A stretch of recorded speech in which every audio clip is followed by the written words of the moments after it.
Hello, guys. Welcome back.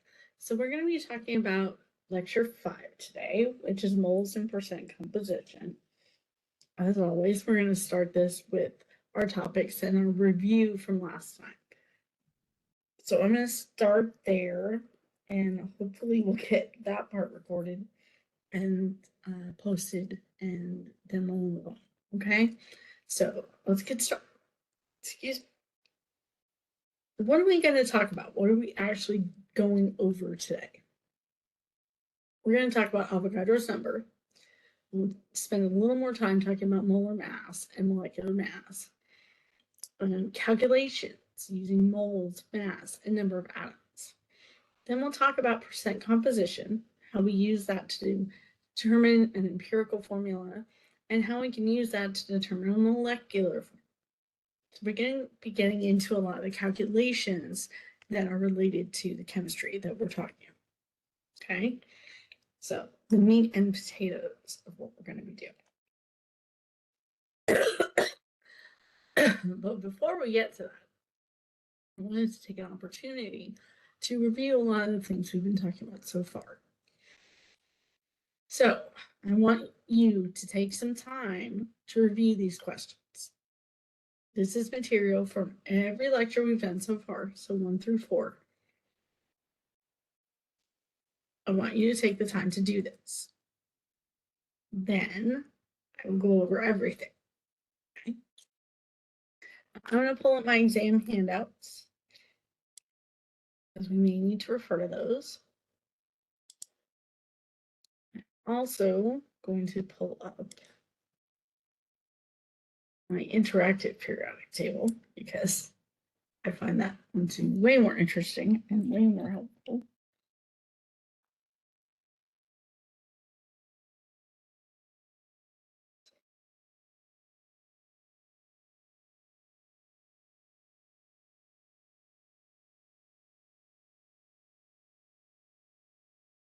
Minimize both of those.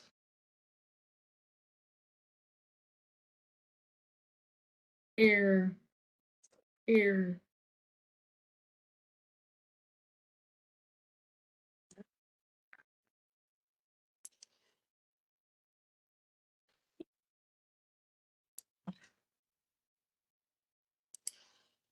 Okay.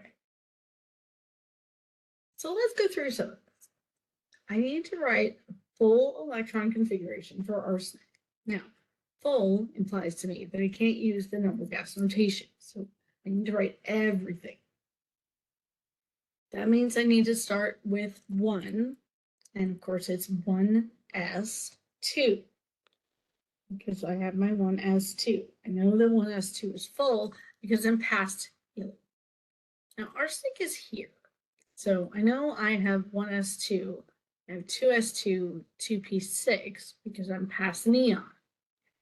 So I neon 2s2, 2p6. I'm going past argon as well. So again, 3s2, 3p6. And that will get me here. Then what do I have next? The next thing is 4s2. I know that's true. Then the next thing I fill is this 3, because it's n minus 1. So 3d, and then there's 10, 1, 2, 3, 4, 5, 6, 7, 8, 9, 10. So 3d10 is also full.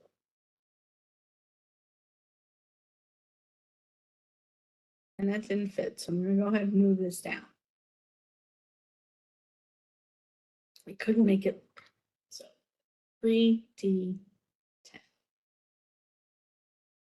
Now, I know I'm past that. The question becomes how far past that. Now we know this next grouping is 4 because we're in the 4th row. I know it's a p grouping because I'm in the p block. And I have 1, 2, 3 electrons that are in that group. So I'm in the 4. I know I'm in p, and I have 3 that are in it. So 4p3. That is my complete electron configuration for arsenic. Okay. All right. Formula for dinitrogen pentaoxide. Well, nitrogen is N. Di means 2. Pentaoxide. Oxide is oxygen, and penta means 5. So N2O5. Those prefixes tell me how many there are. Nitrogen tells me it's N. Oxide means oxygen. What is the abbreviated electron configuration of silicon? I gotta find silicon. He's right here. The previous noble gas to him is neon. So I know it's a neon core. And then I need to explicitly show anything that's beyond neon. So I know that the next row down is 3. So we're in 3. And 3s is full. So 3s 2. And then over here, this is 3p, and it's 1, 2. So 3p2. Okay. What is the name of Fe2CO33? Okay. So I know it's iron. That's Fe. I know CO3 is a polyatomic ion. I know it's a polyatomic ion. So I'm going to come down here and go, where is CO? Somewhere in here. And if I look, CO3 2 minus is carbonate. So I know it's going to be iron carbonate. And I know that carbonate is a 2 minus because this is a 2. And I also know that the charge on the Fe is the subscript here. So it must have been 3. So this needs to be an iron 1, 2, 3 carbonate. I didn't leave myself enough room, but it's an iron 3 carbonate. Okay, because I need to include that charge there. And I need to include that charge because iron is a transition metal. And so I need to include that charge there. Okay. What is the formula for rubidium phosphate? Rubidium is right here. So rubidium goes there. He's an Rb. I know he's a +1 because of where he is. And then phosphate. Well, phosphate is one of those polyatomic ions. So we need to go find it. Phosphate is here. He's a PO4 3 minus. PO4 3 minus. So I have 1 PO4 because there's a 1 here. So the 1 PO4 that's going to exist.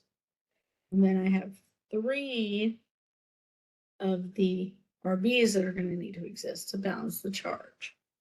So it's going to be an RB 3 PO4. And you can write the 1, but it's not required. So RB3 PO4. And I included the PO4 in parentheses just for clarity. Not required, but I did it for clarity. Okay. Okay. What is the name of NH3? Well, there are a couple of answers I could get. One is ammonia.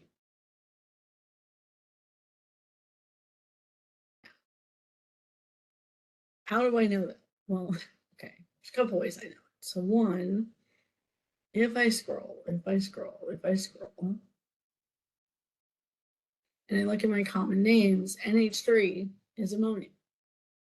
The other thing I see is that the systematic name of NH3 is nitrogen trihydride.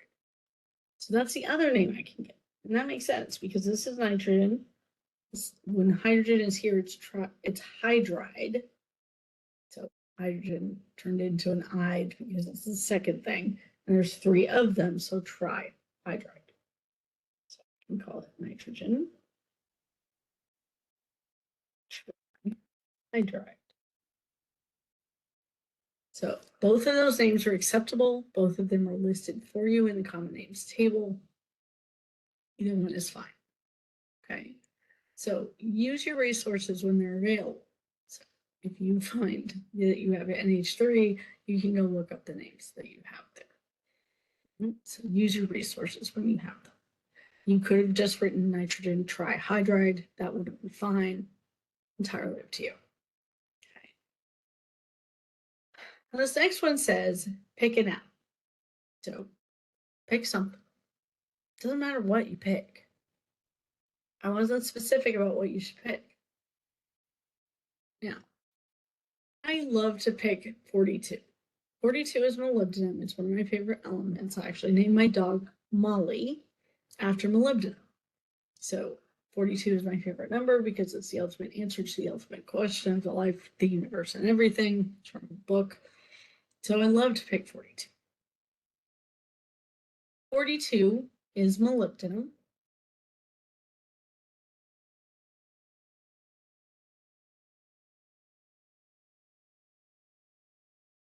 It's one of those horrible things that I have to spell. Its symbol is MO. I want to know what its atomic weight is. This says 95.95.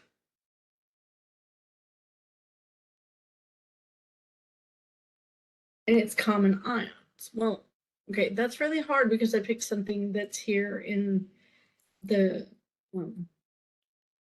D block. But one of the things that I know that I remember is that my D block can always lose the 2 electrons that are in this S block. So it can be a 2+.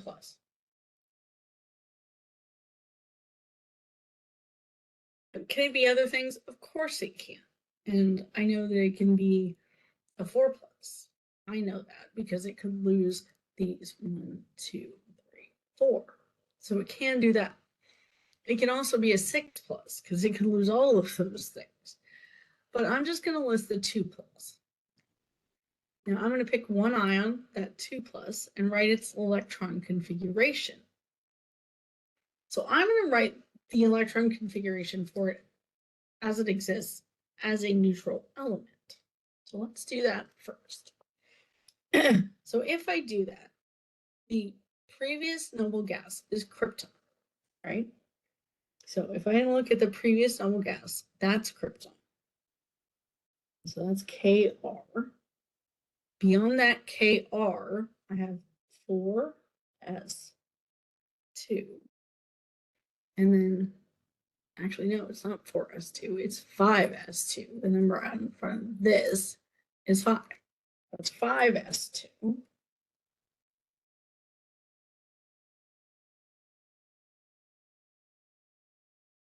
And that means that this is 4D. 1, 2, 3, 4. Okay. But I said that that was one of those ones that might be crazy, right? So this might jog something in your memory. And for me, it does.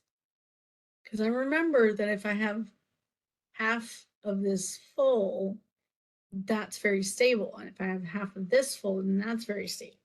So this is actually not going to look like that. It's not going to be that 44 and 5s2. It's actually going to be a 45 and a 5s1. Now, do you have to pick something that's in the D block? Absolutely not. You are not required to do this, but I chose to pick that one. So I'm dealing with the choice that I made. Okay. So 5s1, 45. Okay. It loses 2 electrons from where it is, because I said that it could be a 2+. So when it does, it loses the 1 out of 5s. So that one goes away. And then it loses 1 out of 4D. That means that it's going to be the Kr 4D 4. So that is what I would have for its electron configuration when it loses 2 electrons. Now looking at it, it might be an MO plus as opposed to an MO2 plus. And so I could write it for that particular species, which would be a 45. But That's what I'm going to deal with. I said it was a 2 plus, so that's what I'm going to write is what it would look like if it was a 2 plus. And what I have to remember is that it's going to lose from the 5s first, and then from the 4D. Okay. So cool with the decision that I made. Now, you can make any choice that you want. You just have to write what it is. As long as it's correct, I don't need an explanation for how it got to be where it was. And I don't necessarily need you to write what it would look like before you make the ion, just what it looks like when it is an ion. So that's what I asked for. That's what I should get. Questions, comments, problems? Okay. It says electron configuration of argon in both the full form, the noble gas notation, and the drawing out of the orbitals of the electrons. Okay. Well, argon is a noble gas, so its noble gas notation is AR. That's its noble gas notation. I could also do noble gas before it, Ne, and then 3s2, 3p6.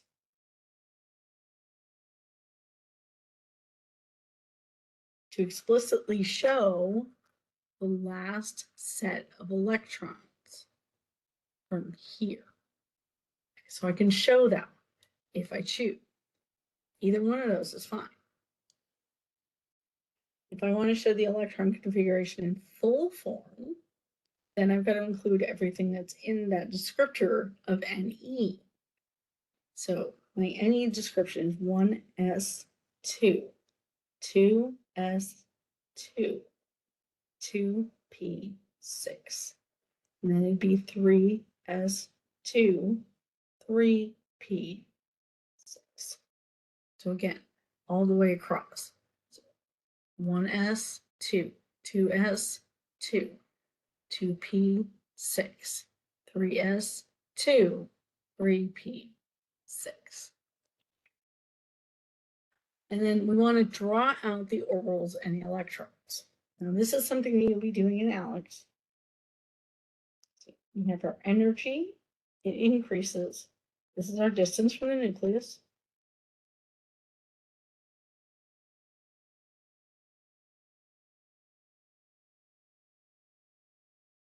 So my first energy level is going to be 1s. Then we're going to go up in energy and our distance from the nucleus. That's 2s. You go up in energy. These are 2p. So again, higher in energy, slightly further from the nucleus.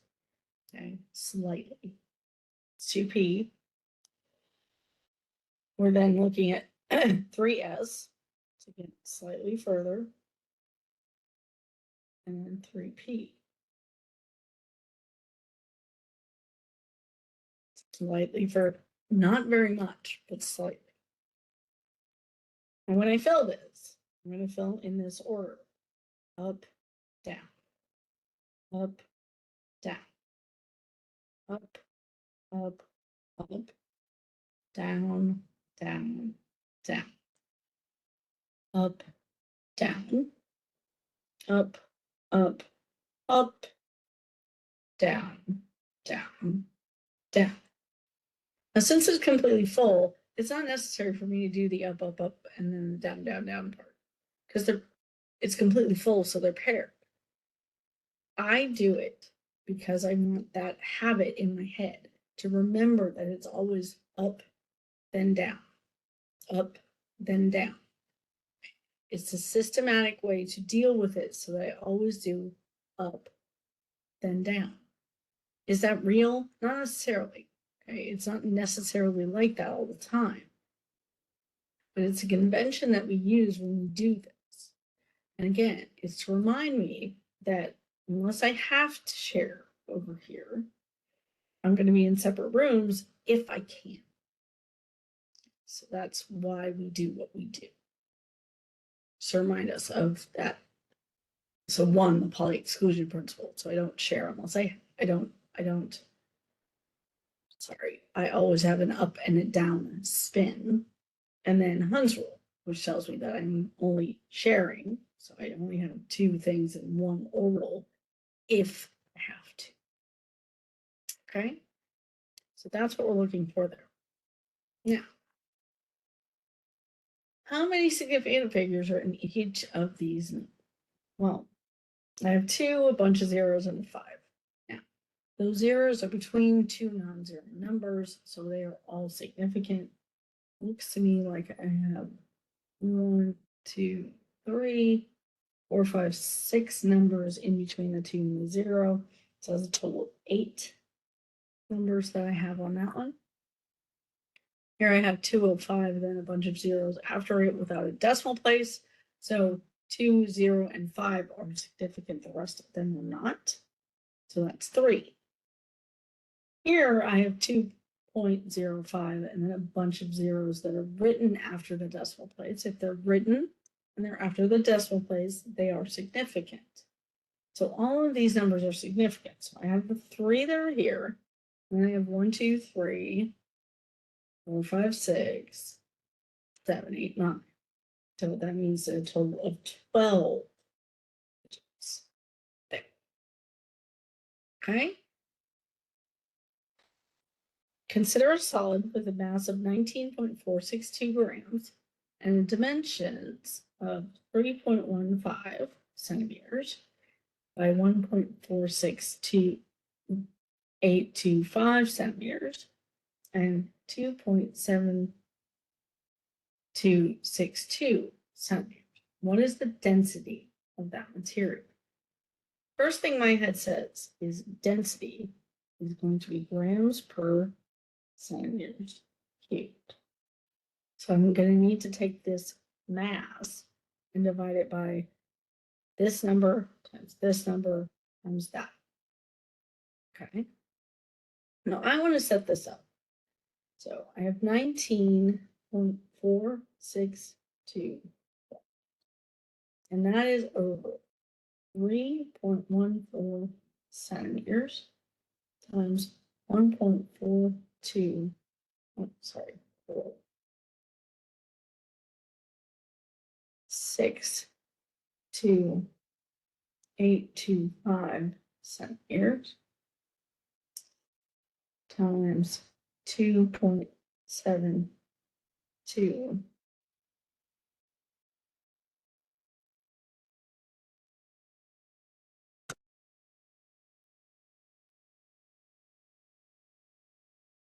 6, 2.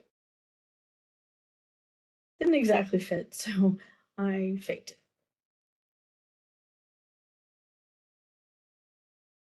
All right. So in my calculator,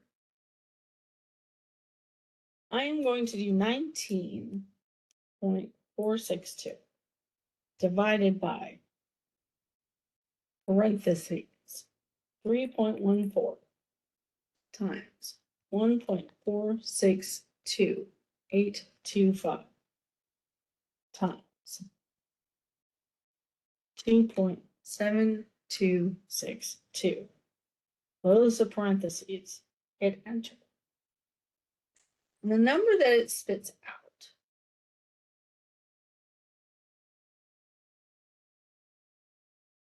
is 1.554202.964 grams per centimeter cubed.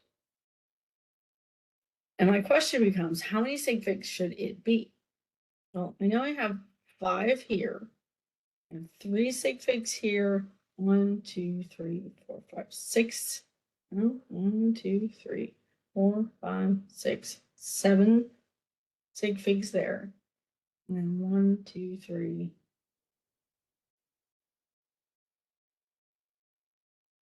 1, 2, 3, 4, 5 sig figs there. Lowest number that I have is 3. So 3 sig figs here. That will determine that my answer should be 3 significant figures. And therefore, I would report this as 1.55 grams per centimeter cubed. Notice I didn't round anything until I got to the very end. So I want to round until I get to my last one. Even though I could round after I've done this multiplication at this phase before I do the division at this phase, that isn't required. And it's not recommended either. So this is the number that I would spit out.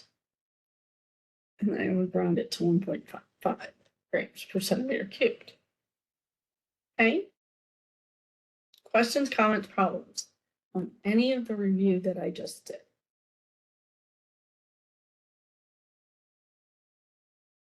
Okay. I am going to take a stop here. And this recording